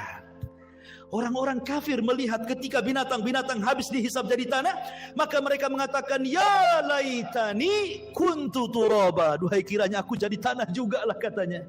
Tapi tidak mungkin jadi tanah. Tetap mereka dihisab dan diadab. Ikhwan, manusia akan dikumpulkan selama 50 alfasanah, 50.000 tahun dalam kondisi berdiri. Tidak ada di padang mahsyar itu yang duduk kayak antum gini, enak kali. Apalagi sambil baring bawa tikar, nggak ada tikar. Posisi mereka berdiri karena Allah mengatakan yauma yaqumun nasu lirabbil alamin. Pada hari itu manusia berdiri menghadap Rabbnya. Kenapa tidak ada yang duduk, tidak ada yang berbaring? Karena kalau duduk maka dia akan tenggelam dengan keringatnya. Berbaring apalagi? Bagaimana tidak matahari diletakkan di atas kepala 1 mil? Ada orang yang bercucuran dengan keringat sehingga tenggelamlah dia dengan keringatnya. Ada yang keringatnya sedada, ada yang keringatnya sepusar, ada yang keringatnya selutut, sesuai dengan amalannya. Sesuai dengan amalannya. Dan hari itu hari yang haus sekali. Makanya orang-orang yang berhasil meminum dari telaga Rasul, lam yadma abada, dia tidak akan haus selamanya walaupun matahari di atas kepala. Likulli nabi haudun, setiap nabi punya telaga. Dan yang paling besar telaga Rasul, jumlah gelasnya sejumlah langit di bumi, sejumlah langit yang ada di, sejumlah bintang yang ada di langit. Warna telaganya lebih putih dibandingkan air susu, lebih manis dibandingkan madu. Siapa yang meminumnya tidak akan haus selamanya. Adakah dari umat Rasul yang tidak akan minum? Ada. Ketika ada orang-orang yang hendak mendekati telaga Rasul di padang mahsyar itu, tiba-tiba dihalau para malaikat. Kemudian Rasulullah SAW berteriak-teriak, ummati, ummati, ya Rabb, itu kan umatku, biarkan mereka minum. Lihat bagaimana rahmatnya Rasul pada umatnya. Tapi Allah mengatakan, ya Muhammad, innaka la tadri ma ahdatsu ba'daka, innahum ghayyaru wa baddalu. Hei Muhammad, kau enggak tahu apa yang terjadi dengan umat mereka, sudah merubah-rubah petunjukmu, sudah merubah-rubah sunnahmu. Biarkan mereka tidak minum. Ma'asyiral muslimin yang dimuliakan Allah Azza wa Jalla. Manusia akan tenggelam dengan keringatnya. Kemudian manusia pun bingung karena mereka harus berdiri, entah apa yang harus dilakukan mereka. Mereka menunggu faslul qadha. Bagaimana putusan Allah kepada mereka, masih bingung. Akhirnya mereka pun berjalan kepada Adam, ya Adam, engkau kan bapak kami. Mintalah syafaat kepada Allah. Tidakkah kau lihat? Tidakkah kau iba kepada kami? Kami sulit nih di sini. Kata Adam, aku nggak bisa nolong kalian. Pergi ke Nuh. Berangkatlah mereka ke Nabi Nuh alaihi salatu wassalam. Nuh juga i'tidar, tidak bisa memberikan syafaat. Kata Nuh, sebaiknya kalian kepada Ibrahim. Temui Nabi Allah Ibrahim alaihi salatu wassalam. Berangkat mereka ke Nabi Allah Ibrahim. Ya Ibrahim, wahai Ibrahim, anta Khalilur Rahman, engkau adalah kekasih Allah. Ala tara ila ma nahnu fi, tidakkah kau lihat, tidakkah kau iba melihat kondisi kami? Kata Ibrahim, tidak, aku pernah berdosa 3 kali. Sebaiknya kau datang kepada Musa. Temui Nabi Musa. Berangkat ke Musa. Kata Musa, aku juga tidak bisa karena pernah membunuh orang. Ke Isa saja. Temui Nabi Isa. Isa tidak menyebutkan uzurnya, tapi datangi Rasul Muhammad sallallahu alaihi wasallam. Datanglah mereka kepada Rasulullah. Baru kata Rasul, ana laha, kan ku coba. Rasul sujud di bawah arsy Allah dengan sujud yang lama sampai Allah datang dan mengatakan, irfa ra'saka ya Muhammad, angkat kepalamu wahai Muhammad. Qul tusma. katakan kau didengar. Sal tu'ta, minta kau diberi. Isfa tu syafa, minta syafaat kau diberikan syafaat. Ma'asyiral muslimin yang dimuliakan Allah Azza wa Jalla. Kembali kepada proses hisab. Hisab ini ada dua macam. Ada yang disebut dengan hisaban yasira, hisabnya mudah. Ada yang disebut hisaban asira, hisabnya sulit. Dan ada yang ketiga tanpa hisab. Ada kelompok-kelompok yang tidak dihisab. Karena Rasulullah SAW pernah ditampakkan dari 70.000 umatnya, mereka tidak dihisab, tidak diadab, direct masuk surga. Kemudian ketika ditanya siapa mereka orang-orang yang tidak dihisab itu Rasul, kata Rasul, alladzina la yastarqun wa la yaktawun wa la yatatayyarun wa ala rabbihim yatawakkalun. Orang yang tidak minta diruqyah, tidak minta dikai besi panas yang digunakan untuk perobatan, dan tidak tatayur menjadikan sial dan hoki kepada sebuah benda atau suara, dan mereka senantiasa tawakal kepada mereka. Orang-orang yang masuk surga tanpa hisab dan adab, tidak akan dikumpulkan di padang mahsyar, direct masuk surga. Tetapi orang-orang yang hisabnya sulit dan orang yang hisabnya mudah tetap di padang mahsyar. Cuman mereka tidak sampai 50.000 tahun, tergantung hisabnya. Kalau hisabnya mudah sebentar saja, karena umat Islam orang-orang yang beriman hisabnya cepat. Allah hanya menghisab manusia itu setengah hari. Bagi orang-orang yang beriman tidak sampai 50.000 tahun, setengah hari saja. Tapi setengah hari kehidupan akhirat bila dibandingkan dengan kehidupan dunia sama dengan 500 tahun. Karena Allah mengatakan inna yauman inda rabbika ka'alfi sanatin mimma ta'udun. Satu hari kehidupan akhirat sama dengan 1000 tahun kehidupan dunia.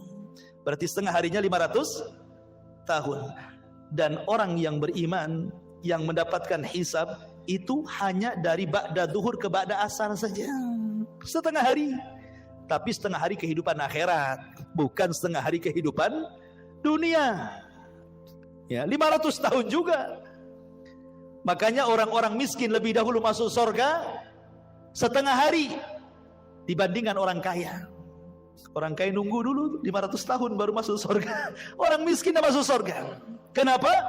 Pertanyaannya berat. Min aina iktasabahu wa fima anfaqahu. Dari mana kau dapatkan harta itu? Kemana kau belanjakan?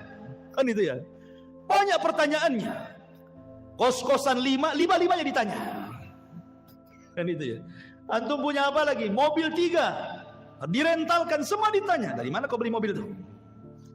Kemana kau belanjakan? Semua ditanya. Akan ditanya semuanya. Satu hari antum belanja seberapa kali ke mall? Ditanya. Kan itu. Emang enggak ditanya dibelanjakan? Semua ditanya. Ini makanan yang kita makan ditanya. Minuman yang kita minum ditanya. Makanya Allah mengatakan falyangduril insan ila ta'ami. Hendaklah manusia melihat kepada makanan yang dimakannya, karena semua akan ditanyakan. Allah mengatakan dalam Al-Qur'an dalam surah Al-Hakumut Takatsur, la tus'alunna yawma idzin 'anil na'im. Akan ditanya pada hari kiamat itu semua nikmat yang Allah anugerahkan kepada kita. Ingat, hisab itu ada dua cara.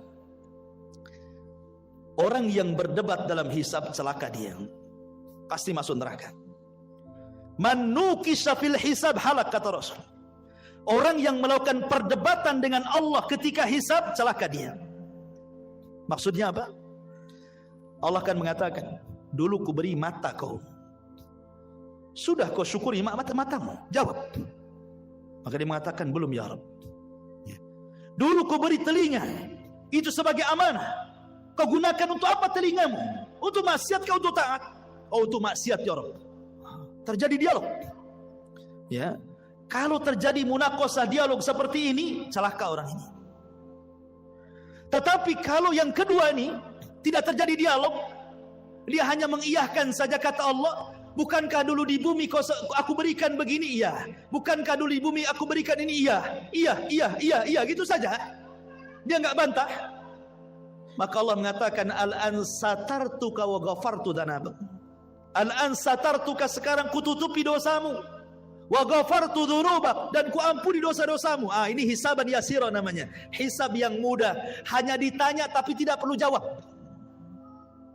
Tetapi yang memerlukan jawaban sehingga terjadi munaqashah, dialog antara Allah dengan kita, ini celaka orang ini. Ya, pasti binasa orang ini. Hisabnya sulit. Ketika semua sudah dihisab, maka datanglah mizan timbangan.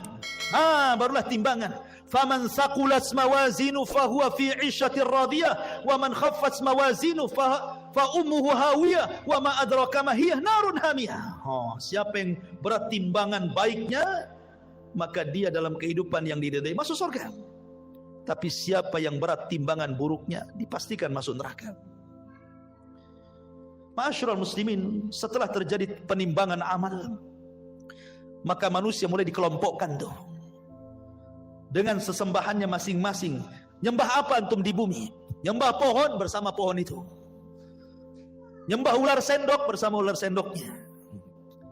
Nyembah apa lagi? Batu, bersama batunya. Semua orang dikumpulkan dengan sesembahannya. Dan ketika orang-orang kafir, orang munafik, orang yang beriman sudah terkelompok-kelompok, maka Allah mengatakan wasiqal ladzina kafaru ila jahannam zumara. Giring orang-orang kafir itu, masukkan ke neraka saja. Mereka tidak akan sempat meniti siratal mustaqim. Padahal Allah mengatakan wa in kuntum illa wariduha, kalian pasti akan melewatinya. Tapi orang kafir direct masuk neraka, tidak ada lintas melintasi siratal mustaqim. Ketika semua orang-orang musyrik, orang kafir sudah Allah masukkan ke neraka, tinggal mukmin dan munafik. Di sini Allah Subhanahu wa taala bagikan cahaya, setiap orang dapat cahaya. Cahaya itulah bekal kita meniti titian siratal mustaqim. Karena itu gelap. Neraka jahanam itu gelap. Karena titian itu terbentang di neraka jahanam. Karena Allah Subhanahu wa taala mengatakan wa jaa rabbuka wal malaku saffan saffa wa ji'a bi jahannam yauma idzin yatadzakkarul insan anna lahu dzikra. Ketika Allah datang menemui makhluknya di padang mahsyar, malaikat bersop-sop, Allah katakan jahanam tarik ke sini. Jahanam pun ditarik. Jahanam punya 70.000 tali kekang. Satu tali kekang ditarik 70.000 malaikat. Besar. Ya. Kemudian di hadapan manusia, kemudian Allah bentangkan di situ siratal mustaqim, jisrun, jembatan yang terbentang di antara neraka jahanam. Jembatan itu halus, lebih halus dibandingkan rambut, lebih tajam dibandingkan pedang. Bahkan jembatan itu akan berlenggak-lenggok, dia tidak diam dan licin. Hanya orang-orang yang ditakdirkan bisa melintasi titian itu. Dan yang pertama meniti jembatan itu adalah Nabi SAW. Ketika Nabi SAW sudah meniti sirat, maka Nabi akan berdiri di ujung titian yang sudah dia sampai di situ, di kontara. Setiap ada umatnya lewat, Rasul mengatakan, Ya Rabbi salim salim, Ya Rabb selamatkan, selamatkan, selamatkan, selamatkan. Saking kasihannya Nabi dengan kita. Ada yang melewati titian seperti kilat, sudah sampai di sana, gitu ya. Ada yang seperti angin, sudah di sana. Ada yang seperti kuda balap, sudah di sana. Ada yang seperti lari kencang. Ada yang merangkak-rangkak. Ada yang terkena kalalib. Ya. Ada yang kemudian jatuh berdiri. Ada yang kemudian nyemplung dari titian itu ke jahanam. Kata Rasul ketika duduk bersama para sahabatnya, ada semacam bunyi besar, cur gitu ya. Kata Rasul mengatakan, tahukah kamu itu suara apa? Sahabat mengatakan, tidak tahu wahai Rasul. Itu batu segede unta, 70 tahun yang silam jatuh dari titian dan baru sampai sekarang di intip neraka jahanam. Artinya kalau orang jatuh dari titian sampai neraka itu 70 tahun itu, baru sampai di dasar jahanam. Naudzubillah. Ya. Ma'asyiral muslimin, maka satu persatu orang-orang munafik diberikan, orang-orang beriman diberikan cahaya. Orang munafik diberikan cahaya, kadang padam, kadang terang. Kadang padam, kadang terang. Ketika berjalan mereka mengatakan, Naktabis min nurikum. Hai orang yang beriman, tunggu dulu, aku ikut cahayamu. Kata orang beriman, ambil lagi kau cahaya di belakang, katanya. Emang di dunia orang munafik bisa menipu orang-orang yang beriman. Yukhadi'una Allah walladzina amanu. Mereka menipu Allah dan orang-orang yang beriman. Di titian siratal mustaqim, orang yang beriman tidak mungkin ditipu lagi. Ya. Ma'asyiral muslimin, ketika semua terseberangi semuanya, sampailah mereka di sebuah tempat namanya Qantoroh. Qantoroh itu depannya pintu surga. Sampai di sini keletihan orang-orang yang beriman? Tidak. Di sini ada kisos. Di sini Nabi SAW mengatakan, atadruna mal muflisu hadil ummah, tahukah kamu siapa yang bangkrut dari umat ini? Kata sahabat, ya molos saja orang bangkrut, orang yang gulung tikar, orang yang kalah, orang yang usahanya bangkrut, bankrupt dan yang lainnya. Kata Rasul, bukan itu. Orang yang bangkrut adalah orang yang datang pada hari kiamat membawa pahala solat, pahala zakat, pahala sedekah, pahala puasa, pahala ini, pahala itu. Tapi di satu sisi dia pernah mendolimi si fulan, mengambil harta si fulan, menumpahkan darah si fulan, mencaci maki si fulan, merendahkan si fulan. Akhirnya di kantor ini terjadi kisos. Padahal depan pintu surga tuh. Supaya orang yang masuk surga mendapatkan keadilan. Supaya dalam hatinya tidak ada lagi dongkol dengan kawannya. Supaya ketika masuk surga di wanaza'na ma fi suduruhum min ghillin ikhwana. Allah cabut perasaan dengki sehingga menjadi bersaudara dalam sorga. Karena orang-orang penduduk sorga itu satu hati. Kalau kita akan berhati-hati, ada yang dengki, ada yang iri, ada yang benci, ada yang marah, ada yang emosi, kan itu ya. Supaya tidak ada itu, maka terjadi kisos di sini. Hei, dulu kau sudah memukul aku, sini kamu. Mana pahalamu? Diambil pahalanya. Nih dosaku. Ketika kemudian dia sudah tidak punya pahala karena sudah dikasihkan orang banyak, karena banyak yang didolimi, dia mengatakan, mana pahalamu? Aku tidak punya pahala, sudah habis. Kalau gitu ambil dosaku saja. Oh gitu ya.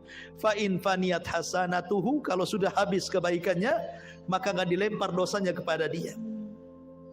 Pada sudah dikontoroh, dilempar lagi ke belakang ke neraka. Ketika kisos sudah terjadi, ini kisos sesama orang yang beriman ya. Kalau kisos dengan orang kafir, kisos dengan binatang, dolim kepada binatang, dolim kepada orang kafir, dolim sesama orang kafir, dolim orang-orang yang beriman kepada orang kafir atau orang kafir kepada beriman, ini sebelum titian. Sebelum titian, nah itu dolim di situ. Kisosnya itu. Tetapi di kantor itu hanya khusus orang beriman saja, karena sudah mau masuk surga masalahnya. Bahkan orang-orang yang dibunuh akan datang menghadap Allah tanpa kepala. Dalam hadis Abdullah bin Abbas radhiyallahu anhu itu, tangan kirinya membawa kepalanya. Walaupun ketika di bumi tidak dibunuh dengan cara dipenggal kepala, tapi nanti pada hari kiamat orang yang dibunuh itu seperti itu bentuknya. Lehernya nggak ada, kepalanya dipegang oleh tangan kirinya, tangan kanan yang menyeret orang yang membunuhnya. Kemudian menghadap Allah dan mengatakan, ya Rabb, sal hadza lima qatalani. Tanya orang ini, kenapa kau bunuh aku? Kenapa dia bisa membunuhku? Dan bayi-bayi yang dilempar hidup-hidup kemudian mati, seperti orang-orang yang punya anak dari hasil zina kemudian malu, dilemparlah anak itu ke solokan, ke tong sampah, ke kardus, akhirnya mati. Maka Allah mengatakan, wal mau'udatu su'ilat bi ayyi dzambin qutilat. Bayi-bayi itu akan membawa kepalanya menghadap Allah dan mengatakan, ya Rabb, sal hadza lima qatalani. Tanya ibuku kenapa dia membunuhku, tanya bapakku kenapa dia membunuhku. Semua akan ada kisah, ikhwan. Hati-hati ya. Tapi kalau sudah tidak ada kisah lagi, baik antara orang kafir dengan orang yang beriman atau sebaliknya, manusia dengan binatang atau sebaliknya, kemudian kisah terjadi antara orang yang beriman dan sudah selesai, maka manusia berjubel di pintu sorga. Sayati alaikum zaman kadidum minaz ziham. Akan datang, kata Rasul, zamannya manusia akan berdesak-desakan di pintu sorga. Padahal mereka sudah diponis masuk sorga, tidak mungkin masuk neraka, tapi tidak bisa masuk sorga juga karena pintunya tertutup. Semua para nabi berusaha membuka, tidak bisa, tidak diizinkan malaikat Ridwan. Tiba-tiba di tengah-tengah manusia yang sudah diponis masuk surga itu, muncullah seorang laki-laki, Sayyidul Anbiya'i wal Mursalin, Sayyidul Awwalina wal Akhirin, Muhammad sallallahu alaihi wasallam, Nabi kita, qudwah kita, Rasul kita, mendekati pintu dan membuka pintu surga dengan mengetuknya, Assalamualaikum. Maka Ridwan mengatakan, Waalaikumsalam, man, siapa kamu? Kata Rasul, ana Muhammad, saya Muhammad. Kata malaikat Ridwan, bika umirtu alla aftah li ahadin qablak. Aku diperintah Allah untuk tidak membuka pintu surga kecuali kau yang minta. Kata Rasul, ana awal man aftatihu babal jannah. Sayalah orang yang pertama kali membuka pintu sorga. Dibentanglah pintu sorga. Pintu sorga ini ada yang meneriak, ada yang berteriak. Jadi Allah Subhanahu wa ta'ala meletakkan para pemanggil di pintu-pintu sorga. Kalau dia ahli solat, duya min babis solat. Hei pakar-pakar solat, kau ke sini, masuknya di sini, jangan di situ. Yang pakar puasa sunnah, puasa Senin Kamis, Ayyamul Daud, pokoknya ahli puasa, ada pintunya dari pintu royan. Ahli puasa, sini dari pintu royan, jangan pintu itu. Pintu jihad mengatakan, yang mati syahid lewat sini. Pintu tobat, yang tobat lewat sini. Masing-masing pintu itu menyeru kepada keahlian ibadahnya masing-masing. Dan sorga itu memiliki 8 pintu, berbeda dengan neraka 7 pintu. Kenapa? Biar menunjukkan bahwa rahmat Allah lebih luas dibandingkan murkanya. Makanya dibuat pintu surga lebih banyak dibandingkan pintu neraka. Karena Rasul mengatakan, Allah berfirman, inna rahmati wasiat ghadabi, rahmatku lebih luas dibandingkan murkahku. Ma'asyiral muslimin, ketika ada orang yang berdiri di pintu surga, dia berdiri nih, dia nggak mau masuk surga. Kata Allah, udkhulul jannah bi rahmati, masuk ke dalam surga dengan rahmatku. Orang ini mengatakan, ya Rabb, enggak, saya enggak mau masuk surga dengan rahmatmu ya Rabb. Kalau masuk surga karena rahmatmu itu bagi orang yang melakukan dosa, kemudian bertobat, kau kasih sayangi dia, akhirnya kau katakan masuk dengan rahmatmu. Aku ini enggak pernah berbuat dosa, aku ingin masuk surga dengan amalanku. Wow, dia merasa bangga dengan amalannya. Karena aku enggak pernah berbuat dosa, masukkan aku dengan amalanku, katanya. Baik, kata Allah, hitung amalanmu berapa. Dihitung amalannya. Rupanya amalannya tidak sebanding dengan satu nikmat yang Allah berikan, nikmat penglihatan. Karena amalannya lebih banyak daripada melihat. Karena takut dia tidak bisa masuk surga dengan amalannya. Kalau gitu, ya Rabb, masukkan aku dengan rahmatmu ke dalam surga, katanya. Ya, karena masuk surga itu karena rahmat Allah. Kata sahabat, wala anta ya Rasul, termasuk engkau wahai Rasul, termasuk saya. Allah masukkan saya ke surga karena rahmatnya. Tapi Allah masukkan ke neraka karena keadilannya. Ma'asyiral muslimin yang dimuliakan Allah Subhanahu wa ta'ala. Ketika kemudian penduduk surga masuk ke dalam surga, kemudian malaikat surga mengatakan, salamun alaikum bima sabartum fa ni'ma uqbaddar. Keselamatan bagi kalian wahai penduduk surga. Pertama kali tahiyatus salam. Salamun qaulan mir rabbir rahim. Allah pun mengucapkan salam. Orang-orang tertentu saja mendapatkan salam di dunia itu, seperti Khadijah, istri Nabi. Kata Nabi SAW, Rabb dan Jibril menitipkan salam kepadamu ya Khadijah. Wah, tidak semua dapat salam dari Allah dan malaikat Jibril itu. Hanya orang-orang tertentu seperti Khadijah, karena Rasul yang mengatakan Allah dan Jibril menitipkan salam. Tapi orang masuk surga semua akan dapat salam dari Allah. Salamun qaulan mir rabbir rahim. Ya, mereka dapat salam. Dan salam itu artinya selamat, karena di surga tidak ada aib. Di surga itu selamat semuanya, tidak ada orang yang lisannya kotor, tidak ada di surga itu. Tidak ada tukang gibah, tukang gunjing, tukang caci, tukang maki, tukang merendahkan, tidak ada. Tidak ada yang dendam, tidak ada. Sampai kepada istri-istri tidak ada cemburu kalau antum bersama bidadari. Karena semua jadi salam, selamat semuanya. Selamat aib, dari aib selamat. Antum tidak kencing, antum tidak berak, antum tidak meludah, antum tidak mengeluarkan dahak, antum tidak ada congeknya, bahasa kita. Pokoknya selamat badannya. Sampai-sampai ditanya Rasul, kalau hari-hari makan minum, cemana beraknya, cemana kencingnya? Kata Rasul, berak dan kencingnya dengan keringat. Dengan keringat. Dan keringatnya seperti minyak misi, itulah berak dan kencingnya penduduk sorga, katanya. Wah, luar biasa. Ya. Selamat badannya. Wanitanya tidak haid, tidak ada nifas, tidak ada bau ketiak di sorga itu, semua wangi. Dunia antum harus bawa apa tuh? Kadang-kadang dikasih kapur barus ketiak di bumi kan gitu ya. Di sorga nggak ada bau, Nggak ada bau-bau di sorga itu, karena selamat badannya. Ya. Di sorga tidak ada nenek-nenek. Di zaman Rasul ada nenek-nenek datang kepada Rasul, aku masuk sorga nggak Rasul? Kata Rasul, nenek-nenek nggak masuk sorga. Nenek ini menangis, pergi dia. Kemudian Rasul mengatakan kepada sahabat, bilang sama nenek itu, bukan berarti nenek itu nggak masuk sorga, maksudnya di sorga nggak ada nenek-nenek. Bacakan ayat inna ansha'nahunna insha'an wa ja'alnahunna abqara uruban atraba.